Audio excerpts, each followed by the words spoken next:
Golgi operator हम लोग पढ़ चुके थे, कहां तक पढ़ चुके थे, ईआर एसईआर वाला पढ़ चुके थे। अब देखो क्या उसके बाद वाला हमारा आता है कौन, गोल्गी ऑपरेटर। तो गोल्गी ऑपरेटर का पहले तो देख लो फिगर ऐसा ही होता है, इसमें दो फेज होते हैं, एक होता है सिस, दूसरा होता है ट्रांस। आपने पढ़ा होगा किसमें, केमिस्ट्री में, सिस ट्रांस की बात वही चलोगी। लेकिन और बोला है कि एक फेज होता है जिसे हम कन्वेक्स बोलते हैं, एक को कनकेव बोलते हैं। ये बात आपने पढ़ा होगा फिजिक्स में, किसमें, लेंस में। देखो है बायोलॉजी का टॉपिक, लेकिन दो वर्ड लिया गया, दोनों बायो से नहीं है। एक बोला गया फिजिक्स से, एक बोला गया है केमिस्ट्री से।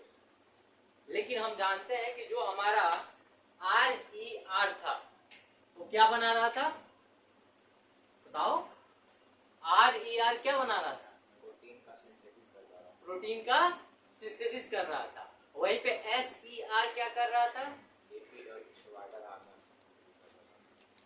लिपिड और स्टेरॉयडल हार्मोन्स का सिक्रेशन कर रहा था या सिंथेसिस कर रहा था। तो अब ये दो चीजें थी क्या हमारी, SER की बात और RER की बात। कह रहा है कि उसी के जस्ट अगला जो निचला पार्ट होता है वो कौन सा होता है, गोल्गी ऑपरेटस होता है। तो कह रहा है कि गोल्गी ऑपरेटस क्या करता है, तो गोल्गी ऑपरेटस बहुत बड़ा काम नहीं करता है। जो RER और SER जो बनाता है उसी का क्या कहता है, पैकेजिंग कराता है, मतलब पैक करता है। अगर ना समझ में आए तो एक कागज दीजिए, समझाता है। कागज है, पीछे से देखो यार, कागज दे दो, वहां से देखो, उसमें से कागज निकाल के दो। बहुत बड़ा काम नहीं करता, ये भी सिंपल सा बात, मतलब ये भी टफ नहीं है, बहुत ज्यादा इजी।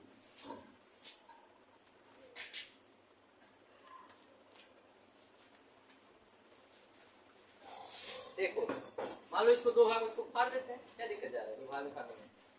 और मान लो इसे हमने बोल दिया कि ये क्या, जो हमारा RER बनाया था, तो RER क्या बनाया था, प्रोटीन बनाया था, इसे प्रोटीन समझ लेते हैं।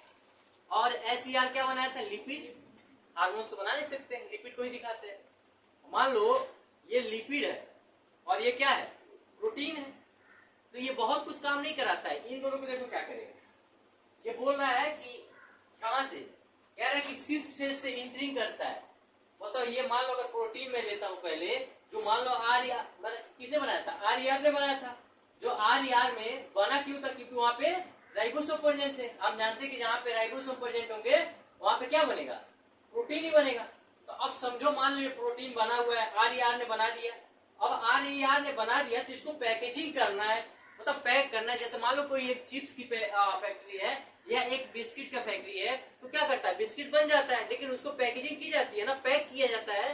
तो पैक करने का काम कौन करता है, गोल्गी ऑपरेटस करता है। पैक क्या कर रहा होगा, तो दो ही चीज हमने पढ़ा है, अभी बनाया, एक तो प्रोटीन, दूसरा तो लिपिड। प्रोटीन किसने बनाया था, RER ने, और लिपिड किसने बनाया था, SER ने। तो हमने बोला कि ये प्रोटीन है, ये लिपिड। अब कहानी देखना, कह रहा है कि जो कन्वेक्स होता है और सिस क्या होता है, कन्वेक्स का दूसरा नाम क्या होता है, सिस फार्म। इसी को हम क्या बोलते हैं, फार्मिंग फेज बोलते हैं। अगर इसी को हम जानना चाहें तो क्या लिख सकते हैं आप, फार्मिंग फेज। और कह रहा है कि जो कन्वेक्स के अंदर से होते हुए, मतलब मान लो अगर मैं ये प्रोटीन मानता हूँ, लिपिड मानता हूँ, दोनों को अगर मान लो ऐसे इंटरिंग कराता हूँ, अगर मैं इंटर कराऊंगा तो इसमें मान लो और भी तो मटेरियल होंगे जो पैक कर रहे हैं इनको, तो मान लो इसमें क्या करेगा, ऐसे घूमेगा। अब घूमने के बाद इसको भी देखो, दो भाग में फाड़ बताता हूँ कैसे चलता है। कुछ होता नहीं है, बहुत इजी चीज है, बस पैकिंग करना आना चाहिए। दो चीजें फटी हुई, मान लो ये दोनों क्या है, इसी में मान लो दोनों पड़ा हुआ है, भाई इसी के बॉडी का पार्ट है ये भी। अब ये में क्या हो रहा है, इसमें से अब ये दोनों प्रोटीन और लिपिड क्या हो रहे हैं, कहां से इंटर कर रहे हैं, कन्वेक्स से या तो सिस फेज से। उसी को हम क्या किस नाम से जानते हैं, फार्मिंग फेज। ये जो प्रोटीन RER ने बनाया था और ये लिपिड जो SER ने बनाया था, क्या करेगा, इसके अंदर से इंटरिंग करेगा, मतलब अंदर इंटर करेगा इसके। अब अंदर इंटर करने के बाद से ये क्या करेगा, ऐसे घूमते हुए निकलेगा। अब यहां से निकलते निकलते जिस फेज पे निकलेगा उसको हम क्या बोलते हैं, कन्वेक्स बोलते हैं। और उसका दूसरा नाम ट्रांसफॉर्म, और तीसरा नाम इसको क्या बोल सकते हो, मैच्यूरेशन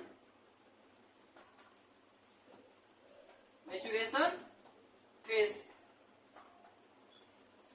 अब बताओ, जब ये प्रोटीन और लिपिड फार्मिंग फेज से एंट्री किए, ठीक है, ये प्रोटीन और लिपिड क्या किए, फार्मिंग फेज से इंटर किए, और इंटर करने के बाद से कहां निकले, मैच्योरेशन फेज पे।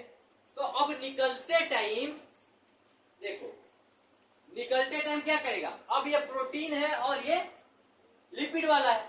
अब इसमें से जब निकला इधर, जब इसमें से ये निकला तो क्या किया, इसको पैकिंग कर लिया।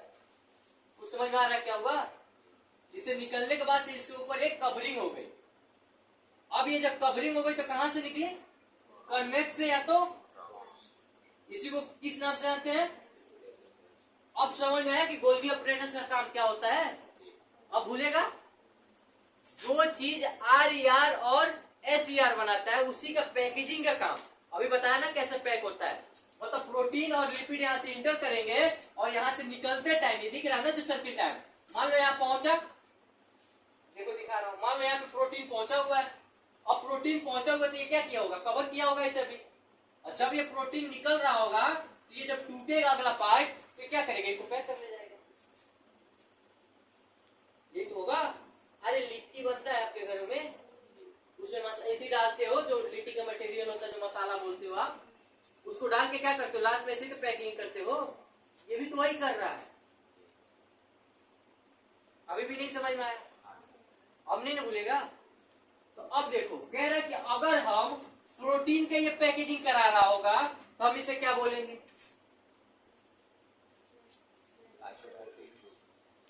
अगर प्रोटीन का पैकेजिंग कराएगा तो क्या बोलोगे, ग्लाइकोप्रोटीन। अगर लिपिड का पैकेजिंग कराए, मान लो यहाँ से लिपिड को इंटर कराए और लिपिड यहाँ से इंटर किया और मैच्योरेशन फेज में क्या किया, यहाँ पे आता है तो लिपिड पैक हो गया। अगर लिपिड को ये पैक कर रहा है तो क्या बोलोगे, समझ में आया क्या बोल रहा हूं। अब भूलेगा, भूलना भी नहीं तो फिर आटा गुथवाएंगे। वो भी आता है कि आटा गुथवा के भी यहाँ से खा सकते हैं। अब यहाँ पे आटा हम गुथवाने के, अब सोचे क्या तुम लोग को आटा गुथवाए, नहीं तो है ये नीचे से सब कुछ मिल सकता है, गुथवा दीजिए, हम खा ले जाएंगे, रोटी बना लेंगे इसको, ठीक है। मतलब इतना समझ में आया ना कि करता क्या है, गोल्गी ऑपरेटर्स बहुत काम नहीं ज्यादा करता है। इसका काम यही होता है, पहले तो देखो इसका दो फेज होता है। पहला फेज क्या होता है, फार्मिंग फेज, जिसको किस नाम से जानते हैं, कन्वेक्स से या कनकेव से। कन्वेक्स किसे बोलते हो बताओ, कन्वेक्स मतलब क्या होता है, उठा हुआ कि धंसा हुआ। कनकेव मतलब होता है धंसा हुआ। यहाँ पे लिखा है कनकेव, मतलब ये कैसा होगा, ऐसा फेस शो कर रहा होगा, ऐसा। और ये कैसा होगा, उठा हुआ होगा। ये उठा हुआ है ना ये पार्ट, इसीलिए इसको क्या बोला गया है, कन्वेक्स बोला गया है। कन्वेक्स। अब तुमको ये लेंस भी पढ़ाना पड़ेगा। कौन सा लेंस लगा रही हो, तुम्हारी दूरी खराब है कि नजदीकी, दूरी खराब है तो बताओ कौन सा लेंस यूज की हो, क्लियर हो। कन्वेक्स करता क्या है, किसी भी दूर ऑब्जेक्ट को क्या करता है, नजदीक लाके खड़ा करता है। लेकिन कनकेव क्या करें बताओ, इसको नजदीकी खराब होता है उसमें लगाया जाता है। ठीक है, ऐसे ही पढ़ो, 9-10 की चीजें नहीं याद है, नीट का एग्जाम देने जा रहे हो। अरे उत्तल और अवतल पढ़े हो ना, इसी को उत्तल बोलते हैं, इसी को अवतल बोलते हैं। उत्तल मतलब उठा हुआ, अवतल मतलब धंसा हुआ। अरे कितना लोग वाले हैं, तो हम तो किसी भी मीडियम से, हम तो सब मिक्स चलते हैं, पढ़े तो किसी मीडियम से, उससे क्या बात है। समझा, तुमको समझ में आ रहा है ना जो चीजें बता रहा, बस इतना ही चाहिए। मीडियम मायने नहीं रखता है। क्या यूपी बोर्ड वाले IAS नहीं निकालते, यूपी बोर्ड वाले MBBS नहीं निकालते, वो भी तो लड़के हैं, वो भी तो इंसान है। तो आप क्या कमजोर समझ रहे हो, ये तो तुम्हारे दिमाग में एक चीज बैठ गया कि CBSE वाले जल्दी करते हैं, CBSE वाले और गधे होते हैं। उनको ये एटीट्यूड रहता है कि हम तो इंग्लिश मीडियम से पढ़े, हमें सब आ रहा है।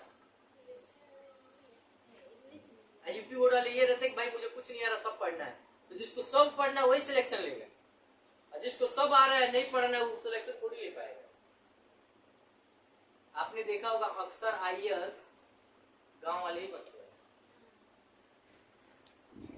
अक्सर ज्यादातर डॉक्टर गांव वाले ही बनते हैं, अक्सर ज्यादातर आईआईटी गांव वाले ही बनता है। क्यों? क्योंकि मेहनती होता है, वो बाबू सोना के चक्कर में कम रहते हैं, उनको कुछ टेंशन रहती है मुझे कैरियर बनाना है। यहाँ तो इतना रहता है, हाँ जा रहे हैं ग्रुप स्टडी करने, तो जा रहे हैं दोस्त ग्रुप पे पढ़ने।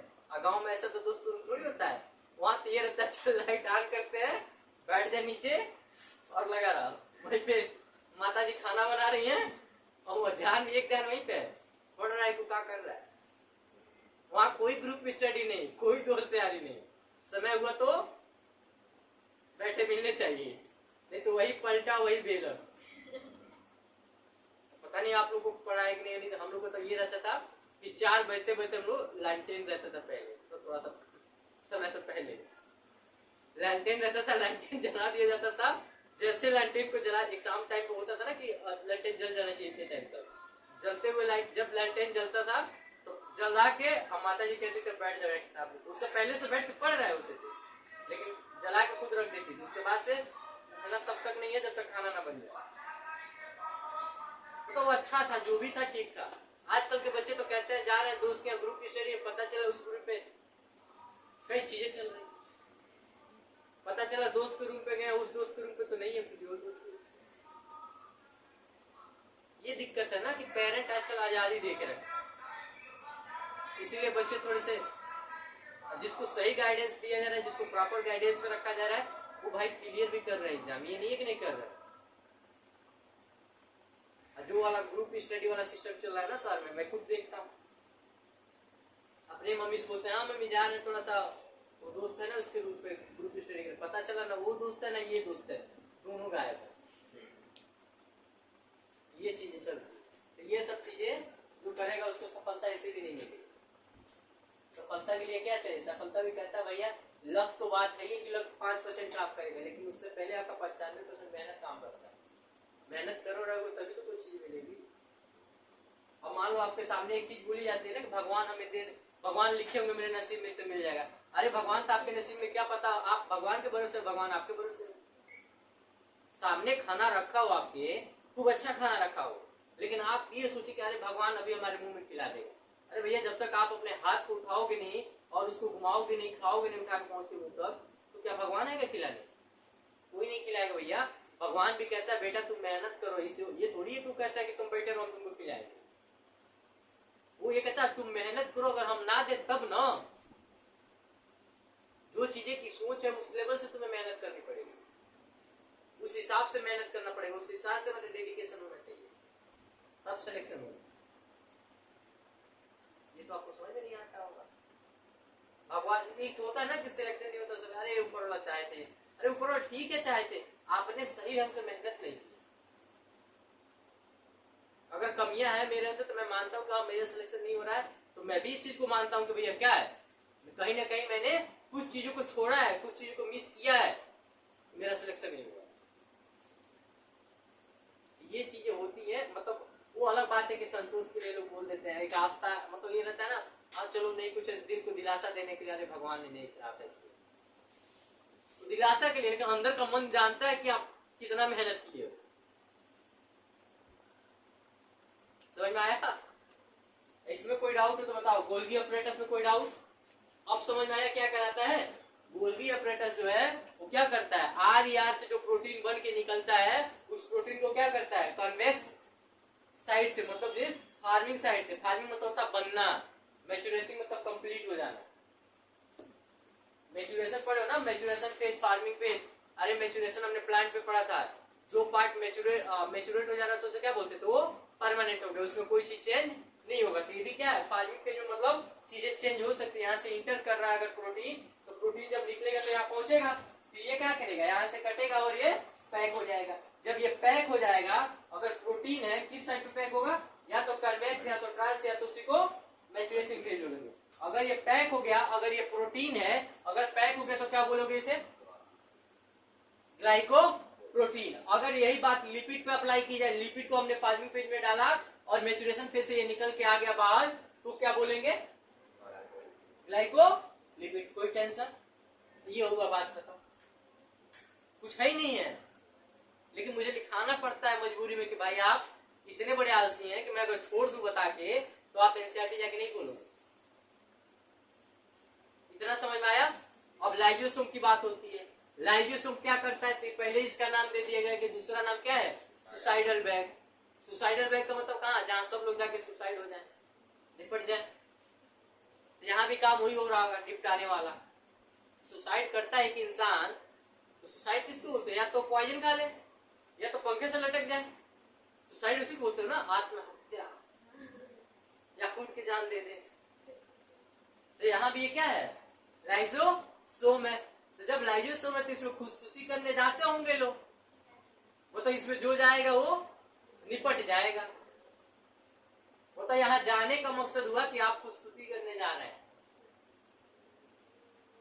इसी का दूसरा नाम क्या है, सुसाइडल बैग। अब ये सुसाइडल बैग बोला क्यों जाता है, क्योंकि इसमें जितने भी एंजाइम है सब क्या है, हायर लेवल एसिडिक है। वहां जाने के बाद से क्या होगा, खत्म, तेजाब। अरे आपने सुना है कि हमारा जो स्टमच है हाईली पीएच होता है एसिडिक में, पढ़े हो कि नहीं। जो हाईली एसिडिक होता है अगर उसमें आप अपना हाथ भी डाल दो ये भी क्लीन हो सकता है। क्लीन में तो जाते हो सुसाइड करने की जगह। वही चीजें बोल रहा है यहाँ पे, कह रहा है कि देखो ये पहले तो ये जान लो ये क्या होता है, मेम्ब्रेन बाउंडेड ऑर्गेनेल होता है। मैंने बोला था ना नॉन मेम्ब्रेन बाउंडेड और membrane bounded, double membrane bounded, ये सब चीजें मैंने बता चुका पहले। वही कह रहा है कि क्या है, मेम्ब्रेन बाउंडेड क्या है, वस्कुलर स्ट्रक्चर है जो फॉर्म करता है क्या, process of packaging in the Golgi apparatus। मतलब ये भी फॉर्म क्या करता है, जो हम ये पैक कर रहे थे प्रोटीन और लिपिड को, उसमें क्या करा रहा है, ये उसका एक स्ट्रक्चर को फॉर्म करा रहा है, मतलब एक स्ट्रक्चर दे रहा है। उसके बावजूद क्या कर रहा है, सुसाइडल बैग तो बोला गया है, लेकिन क्या कर रहा है उसमें, ये पैकेजिंग की बात की है ना, तो पैकेजिंग कर रहा है तो सुसाइड थोड़ी करा रहा है। सुसाइड रियल मायने में सुसाइडल बैग बोला क्यों गया, तो सुसाइडल बैग इसलिए बोला गया है। अगला लाइन पाओ, देखो क्या बोला, देखो lysosomal vascular contain the almost all type of hydrolytic enzyme. अब समझ में आया क्या, तेजाब का फॉर्मूला क्या होता है, वो क्या होता है, एक और आता है जो हाइड्रोक्लोराइड का नाम सुना होगा, जिसको बोला जाता है कि कभी भी कंसंट्रेशन HCl के हाथ मत लगाइएगा। आपने लैब में कभी गए हैं, लैब में रखा तो रहता है लेकिन वहां पे डाइल्यूट वाला रखा रहता है आपके सामने, और जो कंसंट्रेटेड एसिड रहता है वो टीचर जहाँ खड़ा रहता है उसके जस्ट बगल में रखा रहता है। जितने भी हाईली एसिडिक होंगे, जितने भी कंसंट्रेटिक एसिड होंगे, वो सब कहाँ रखे रहते हैं, टीचर जहाँ खड़ा होता है उसके बगल में, क्योंकि जानता है कि टीचर इतने मतलब जो बच्चे हैं इतने नमूने होते हैं कि तुरंत एक्सपेरिमेंट करना स्टार्ट कर देंगे। मतलब टीचर कुछ और बता रहा है, पता चला पीछे कोई और एक्सपेरिमेंट चल रहा है। तो ये क्या है, हाइड्रोलाइटिक एंजाइम। तो आपको याद होगा हाइड्रोलाइटिक एंजाइम को तो क्या होता है, हाईली एसिडिक। यहाँ पे कुछ भी डाल दो तो क्या करेगा, जैसे तेजाब को गिरा दो कोई भी चीज क्लीन कर सकता है, इसमें भी कोई भी चीज डाल दो कोई भी चीज क्लीन कर सकता है। समझ में आया क्या बोल रहा। अगला देखो क्या बोला, कह रहा है कि अगर हाइड्रोलाइटिक एंजाइम है तो उस हाइड्रोलाइटिक एंजाइम में क्या क्या है, तो क्या क्या बोला, हाइड्रोलेज। हमने बोला था हाइड्रोलेज, जहां पे लास्ट में एज लग जाए। मैंने बताया था ना कि कभी भी एंजाइम अगर मैं बोलूं समीम भाई का तोड़ने का काम कौन करेगा, समीमी एज। अरे इनकी वाइफ बोलेगी ना, आने के बाद क्या बोलेगी, एजी। जिस दिन से बोलना स्टार्ट की एजी, समझ लीजिएगा उस दिन से समीम भाई का काम टूटना स्टार्ट। जैसे आपके पिताजी को आपकी मम्मी क्या बोलती है, उनको बुलाना होता होगा, एजी सुन रहे हैं, चाहे एजी कहाँ जा रहे हैं, वो एजी बोल रही है ना, उनकी टूट चुकी है। समझ में आया। अरे यार किसी को तोड़ने का काम कौन कर सकता है, अगर मान लो हमारे सम्राट भाई हैं, सम्राट भाई को तोड़ने का काम कौन करेगा, जो एजी बोलेगा। एजी सब लोग बोलते नहीं है, कौन बोलता है, इनकी वाइफ जो होगी। अरे अपने घर में आपने देखा होगा ना, अपने भैया भाभी ये सब कुछ ना कुछ तो देखो होगा, जिसकी शादी हो जाती है तो उसकी वाइफ कैसे करके बुलाती है, एजी सुनते हैं, या सुनिए कहाँ जा रहे हैं, तो इतना प्रेम से एजी लगा के बोलती है, समझो कि उनको कल्याण हो चुका है। यहाँ भी वही बात है, यहाँ पे भी क्या है, हाइड्रोलाइटिक एंजाइम। कह रहा हाइड्रोलिक एंजाइम में आते कौन कौन है, तो पहले ही बोला कि हाइड्रोलेज। जितने भी जितने हाइड्रोजन के प्रोडक्ट होंगे, बता सिंपल से बोला है, हाइड्रोजन के जो प्रोडक्ट होगा जितना, उनका तोड़ने का काम कौन करेगा। उसके बाद से कह रहा है कि लाइपेज, लिपिड को तोड़ने का काम कौन करेगा, लाइपेज। प्रोटीन के तोड़ने का काम कौन करेगा, प्रोटीनेज। अब सिंपल सी बात जान लो, किसी को भी तोड़ना हो, उसी के नाम के लास्ट में क्या लगा देना, एज।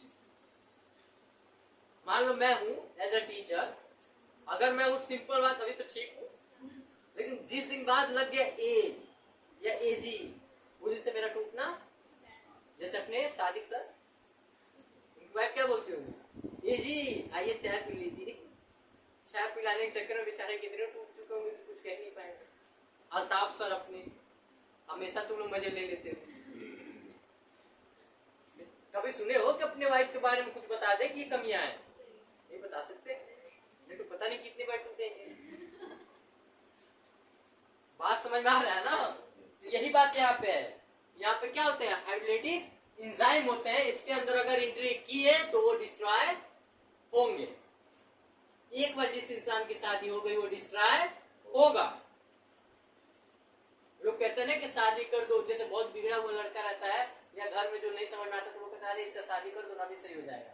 शादी करने के बाद सही जानते क्यों हो जाता है, जब बीवी बजाना स्टार्ट करती है तो दुख दर्द कह नहीं पाता है किसी से, अपने आप शांत हो जाता है। जो लड़का पूरे दिन घूमता हो, शादी कर दो, 2 महीने बाद पता चलेगा कमा रहा है। तो तोड़ने का काम कौन करता है, एज। अब याद रहेगा ना, तुम्हारे पिताजी को कौन तोड़ता है, तो बस मम्मी क्या बोल के तोड़ती है, हाँ बस यही याद होना चाहिए। तो कह रहा है कि जो हाइड्रोलाइटिक एंजाइम होता है, इसके अंदर कुछ एंजाइम पाए जाते हैं। एंजाइम का काम ही होता है या तो रिएक्शन को बढ़ा दे या तो रिएक्शन को घटा दे। तो यहाँ पे क्या कर रहा है, एज जिसमें लगा होगा वो तोड़ने का काम करता है। ये बढ़ाने बढ़ाने वाला काम नहीं करता है, वो तोड़ता है। कहता है किसी को भी डाल दो तोड़ देंगे। मान लो मैंने एक लाइजोसोम लिया है, लाइजोसोम का बैग है, अगर लाइजोसोम के बैग में अगर मैं लिपिड डाल दूं तो कौन सा एंजाइम काम करेगा, अगर प्रोटीन डाल दूं तो कौन सा काम करेगा, कार्बोहाइड्रेट डाल दूं तो कौन सा काम करेगा, अगर हाइड्रोजन वाला डाल दूं तो क्या करेगा। समझ में आ गया ना क्या करना है, कुछ नहीं करना है। जहां तोड़ने की बात कर दी लास्ट में एज लगा दीजिएगा। एजी तो आता होगा ना, ऐसे भी अपने दोस्तों में भी एजी कर लेते हो कभी कभी। पहले के बच्चे करते थे, अब तो नहीं करते हैं, नॉर्मल हो गया। पहले भी हम लोग जब पढ़ने जाते थे इंग्लिश मीडियम स्कूल में, एजी सुनते हो, कहाँ जा रहे हो, ये मतलब पता नहीं एजी पीजी वाला कौन सा सिस्टम था, अजी था। अरे ठीक है जो भी है, कम से कम ये समझ में आ रहा है ना तोड़ने का काम कौन किसको करेगा। अब आप लोग तो अप्लाई नहीं होता, आप तो तोड़ने वाला एंजाइम है, बेचारे इन पे अप्लाई हो पाता है। तो आप लोग भी जिस दिन आएगा बताऊंगा क्या क्या हो सकता है। अब देखो प्रोटीन के तोड़ने वाला, हाँ आएगा। तुम्हें लोग तो महान हो। एक जगह और एग्जाम्पल आता है, एजी टेक केयर, इन्हीं सब का दिया हुआ है। एजी टेक केयर, उस पर भी क्वेश्चन नीट में पूछे गए हैं। तुम कहती हो एजी टेक केयर संभाल के जाइएगा, पता चला कि कई संभाल लिए। कुछ चीजें आएंगी तो देखा जाएगा, अभी तो दिन से यहाँ तक पढ़ो। प्रोटीन को तोड़ने वाला,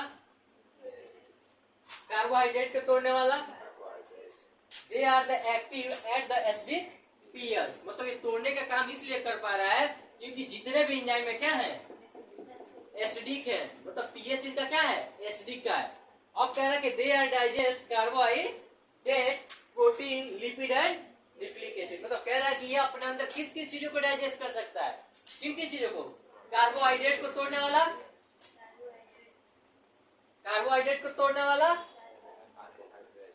प्रोटीन को तोड़ने वाला, लिपिड को तोड़ने वाला, न्यूक्लिक एसिड को तोड़ने वाला। समझ में आ गया, कुछ नहीं करना है। न्यूक्लिक एसिड को तोड़ने वाला तो न्यूक्लियेज। मैं बोला हूं ना लास्ट में एजी जिस दिन लग गया बंदा बर्बाद। यहां तक कोई डाउट, अब समझ में आएगा ना लाइजेशन को क्यों बोला जाता है सुसाइडल ब्रेक। सुसाइडल ब्रेक इसीलिए बोला जाता है कि इसमें सब के सब क्या है, हाइड्रोलेटिक एंजाइम है। हाइड्रोलेटिक एंजाइम वो होते हैं जो हाईली एसिडिक हो। अब हाईली एसिडिक में भी बोला है कि जो प्रोटीन को तोड़ता होगा प्रोटीनेज, लाइपेज को तोड़ता होगा लाइपेज, कार्बोहाइड्रेट को तोड़ता होगा कार्बोहाइड्रेट, अगर वही चीज लिपिड को तोड़ता होगा तो लाइपेज, अगर न्यूक्लिक एसिड को तोड़ता होगा तो न्यूक्लिएज। कुछ नहीं करता है, लास्ट में एज लगा दीजिएगा, किसी को भी तोड़ सकती है। कोई दिक्कत? हाँ, जिस दिन एजी वाला फॉर्म अप्लाई किया वो दिन सब लोग टूटेगा। अब अगला हम लोग देखते हैं इसके बाद वैक्यूल में। देखो वैक्यूल में क्या होता है, पहले हमने पढ़ा है वैक्यूल सब जगह प्रेजेंट नहीं होते हैं, ये केवल कहाँ देखने को मिलते हैं ज्यादातर, मतलब मोस्टली का ऑल प्लांट के सेल में ये क्या देखेंगे वैक्यूल देखने के लिए मिलेंगे। लेकिन एक चीज और है, कह रहा है कि वैक्यूल जो होता है, क्या एक चीज बताओ, प्रोकैरियोटिक में देखने के लिए मिल जाता है, यूकैरियोटिक में भी देखने के लिए कहीं ना कहीं मिलता है, तो क्या ये बताओ कि एनिमल सेल में मिलता है या नहीं मिलता है? एक बेसिक क्वेश्चन ये भी है। तो यहाँ पे लिखा गया होगा कि देखो कह रहा है कि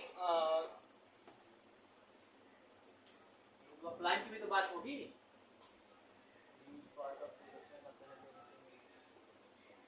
चलो ठीक है, यहाँ नहीं है, फिर भी क्लास 6 या 7 में आपने पढ़ा होगा, ये बात तो आपने पढ़ा होगा कि प्लांट में क्या होता है वैक्यूल प्रेजेंट होता है, लेकिन एनिमल में क्या होता है कहीं कहीं प्रेजेंट भी होता है, तो बहुत स्मॉल, मतलब साइज उसका क्या होता है बहुत ज्यादा स्मॉल होता है, मतलब मे भी प्रेजेंट होगा या नहीं होगा। याद रखिएगा, अगर आपसे ये पूछा जाए कि क्या वैक्यूल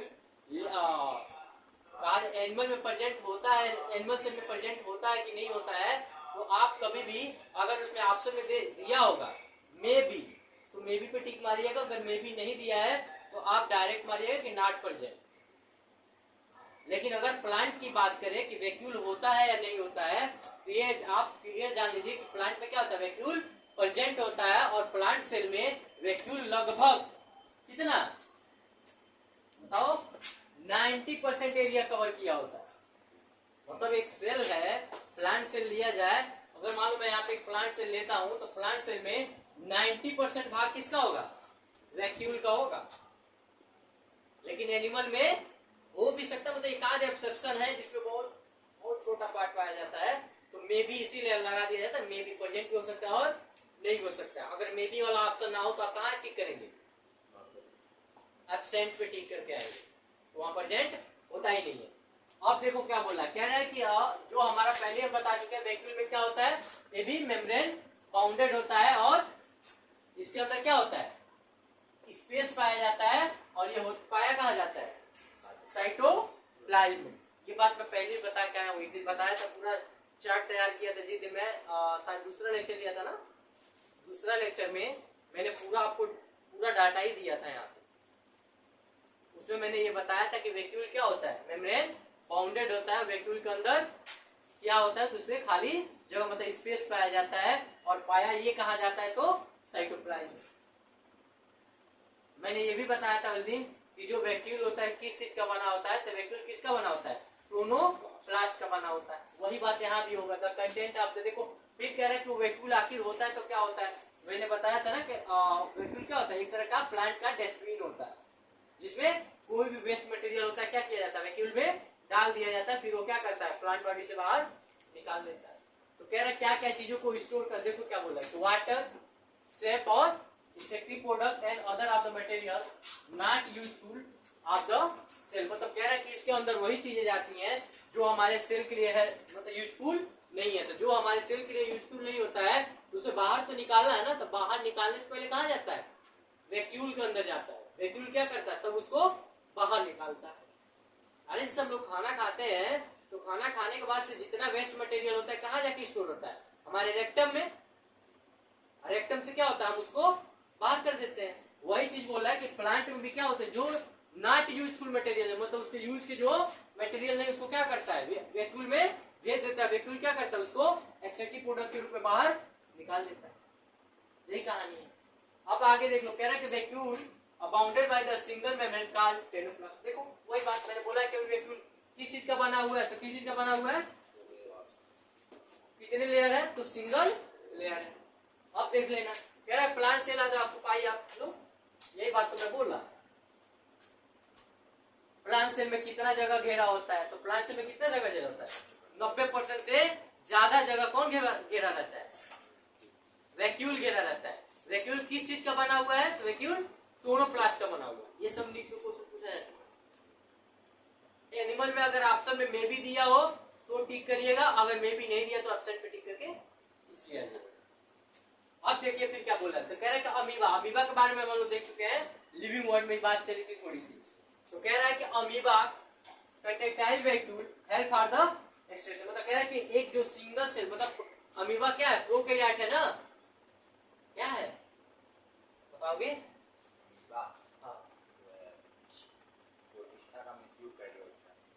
यूकैरियोट है लेकिन सिंगल सेल है, इसीलिए मैं पूछता रहता हूँ, तुम पीछे के रिवीजन नहीं करोगे उसे भूल हो जाए। देखो क्या बोल रहा है, कह रहा है कि जो अमीबा है, अमीबा में क्या पाया जाता है, कंट्रैक्टाइल वैक्यूल पाया जाता है। वो वैक्यूल किसमें उसका हेल्प कराता है, तो एक्सट्रैक्शन में हेल्प कराता है, मतलब जितने भी उसके वेस्ट मटेरियल होते हैं क्या करता है, कंट्रैक्टाइल वैक्यूल में भर लेता है, फिर उसको बाहर कर देता है। अब अगला देखो क्या बोला, कह रहा है कि मे सेल, अब देख लो मेनी सेल एग्जाम्पल जैसे प्रोटिस्ट की बात किया जाए, कह रहा है कि food vacuole are the form of the engulfing from the food particle, मतलब कह रहा है कि बहुत सारे ऐसे प्रोटिस्टा हैं या प्रोटिस्ट हैं जो क्या कराते हैं, जो उनके अंदर फूड वैक्यूल पाया जाता है। जैसे वैक्यूल है, वैक्यूल कई तरीके का काम कर रहा है ना, कई जगह वेस्ट मटेरियल निकाल रहा है। अभी यहाँ पे बोला कि एक्सट्रैक्शन का काम करता है, अब यहाँ पे बोला कि जो प्रोटिस्टा के मेंबर होते हैं उनमें जो फूड वैक्यूल पाया जाता है वो क्या करते हैं, वो फूड पार्टिकल को इंगल्फ करने में हेल्प कराता है खाने में।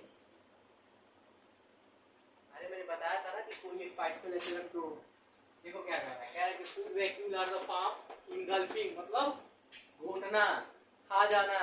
फिर कह रहा है कि फूड पार्टिकल किसको खाता है, तो फूड पार्टिकल। कह रहा मान लो अगर कोई प्रोटिस्ट है, यहाँ पे एक मेंबर है, कोई प्रोटिस्ट है, यहाँ पे फूड पार्टिकल है, जब यहाँ आएगा तो क्या करेगा, इसके अंदर हम जानते हैं कि क्या है, ये पूरा वैक्यूल भरा हुआ है। अब ये क्या करेगा, फूड वैक्यूल क्या करेगा, जब यहाँ पे आएगा ये तो कुछ ऐसा अपना स्ट्रक्चर बना लेगा, ये पार्टिकल को कवर कर ले जाएगा और फूड पार्टिकल से कवर कर ले जाएगा।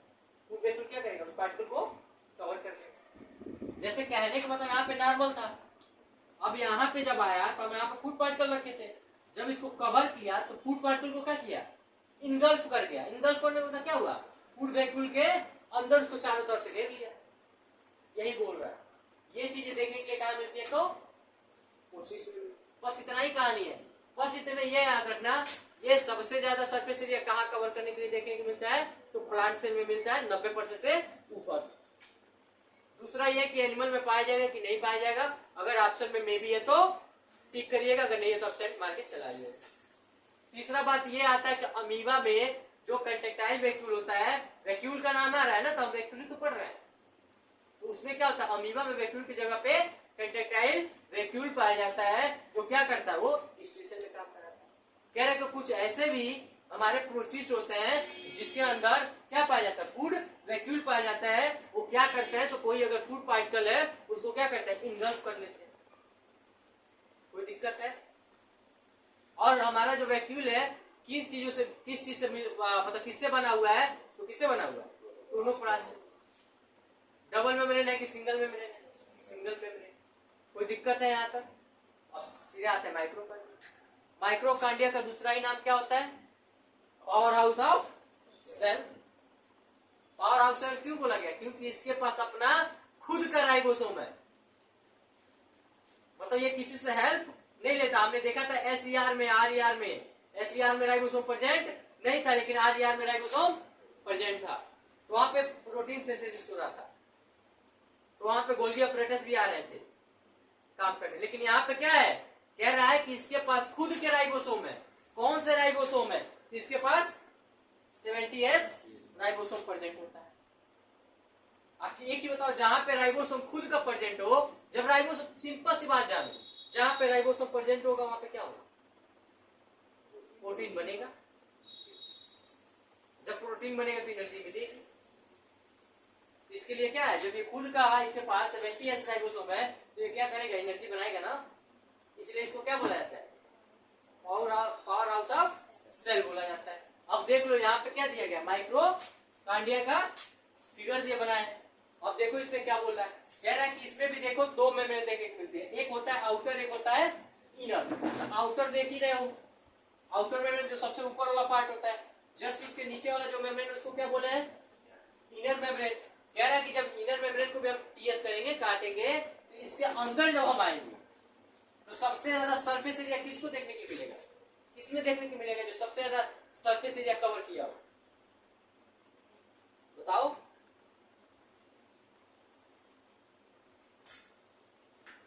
लिख लीजिएगा।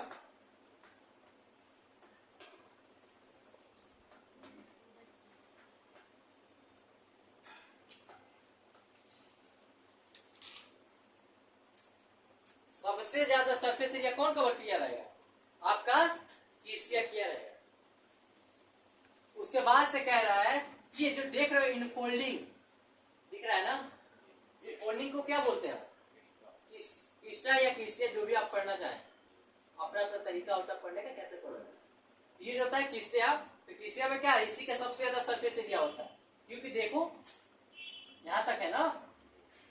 अब देखो क्या बोला है, कह रहा है कि जो इसके ऊपर एक फ्लूइड टाइप का स्ट्रक्चर होता है उसे क्या बोलते हैं, मैट्रिक्स बोलते हैं। कह रहा है कि मैट्रिक्स से भी ऊपर एक खाली जगह सा होता है, उसको हम क्या बोलते हैं, इंटर मेम्ब्रेनस स्पेस। मतलब कह रहा है कि आउटर मेम्ब्रेन के बाद से आता है इनर मेम्ब्रेन, इनर मेम्ब्रेन के बाद से कुछ आता है खाली जगह, उस खाली जगह को क्या बोलते हैं, इंटर मेम्ब्रेन स्पेस बोलते हैं। उस खाली जगह के बाद से आता है आपका मैट्रिक्स, जो एक फ्लूइड बना रहता है।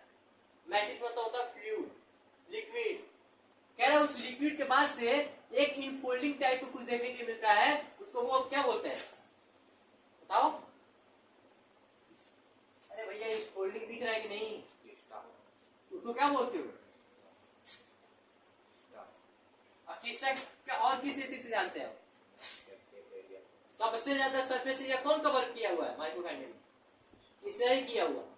ये बात है यहाँ का। इसमें से क्वेश्चन पूछा गया है 2012 में और 2021 में,